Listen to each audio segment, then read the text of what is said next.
Greetings, everyone.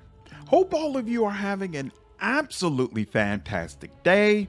We are back again with more Pathfinder, Wrath of the Righteous. As a reminder, the breakdown for my ranking system is in part 1 of this series, which covered Alchemist. I could tell by a few of the comments some people have not seen that breakdown and are therefore confused about some of the rankings. Anyway, it's that time again. Let's dig into Bloodrager. Barbarian's big brother takes rage from that class while combining it with bloodline similar to a sorcerer. I give this class a C. It's great, but one of the archetypes is an obvious upgrade. Next, we have Bloodrider. You lose access to fast movement, which doesn't matter because you should be mounted on your horse. You also lose access to uncanny dodge and improved uncanny dodge, which also doesn't matter since your horse's AC is targeted instead of yours when mounted. In exchange, at level 4 you get a pet, which must be a horse, and it is 4 levels below yours. This can easily be corrected by getting the Boon Companion feat. You also get Fast Rider, which increases the speed of any mount you ride by 10 feet. I give this class an A-. Pets are amazing, and being able to combine them with bloodline powers is really cool. That being said, it hurts that you can only choose a horse and that you must take an extra feat to boost the pet's levels. Next is Greenrager. You lose Blood Sanctuary, but that's not a huge deal since you should be careful about how you use your spells anyway. In exchange, you get Summon Nature's Ally up to rank 4, and all of your summons get a bonus to Strength and Constitution up to +8. You can also move through difficult terrain without being slowed or taking damage. I give this class a C because I don't see why you would pick it. Summoning is weak in this game, and this class is missing 5 ranks of Nature's Ally. The buffs to Strength and Constitution don't really make up for that. None of the bloodlines you can choose lend themselves well to summoning. Even if you are determined to be a summoner, there are better options. Next up is Mixed Bloodrager. You lose the ability to pick a permanent bloodline, but in exchange, you get the ability to switch to whatever bloodline you like every time you rest. At level 4, you can do this with 2 bloodlines. On the surface, this sounds great, but I rate this class a C because I don't think there's any reason to take it. Bloodrager has multiple fantastic archetype options, and this one is not compelling in comparison. More than likely, your build revolves around your bloodline, so being able to flip between different options probably isn't productive. On top of that, Bloodrager bloodlines are nice, but not so fantastic that you want to sacrifice mechanics to have 2 of them. There's a mythic ability that allows you to select a second bloodline if you really want one. Next on the list is Primalist, and many of you have probably heard about this class before. You lose absolutely nothing by taking it, but gain primal choices. This allows you, every 4 levels, to decide between taking bloodline powers or 2 rage powers. That is a fantastic option.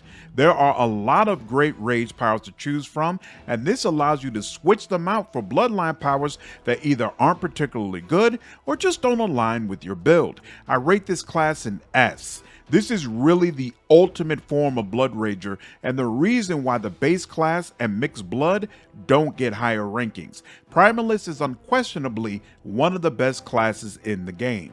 Next we have Reformed Fiend, which is only available if you play as a tiefling. You lose all rankings of damage reduction, but you gain a unique type of DR. By level 19, you will get 15 points of damage resistance against all damage sources except evil. Obviously, it would be preferable if this DR applied to both evil and chaotic damage sources, but nothing is perfect. You also lose the ability to choose your own bloodline and instead must pick Abyssal or Infernal.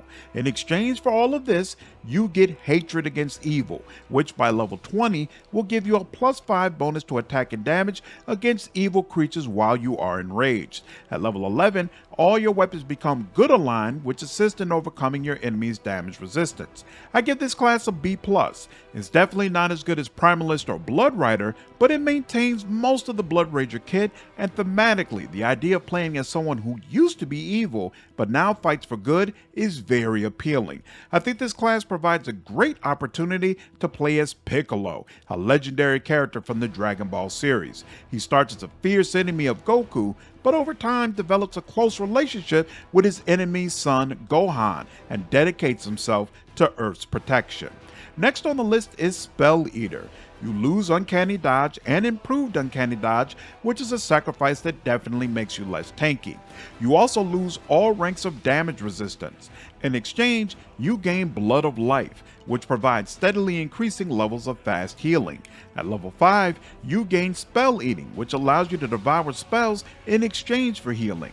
I give this class a C.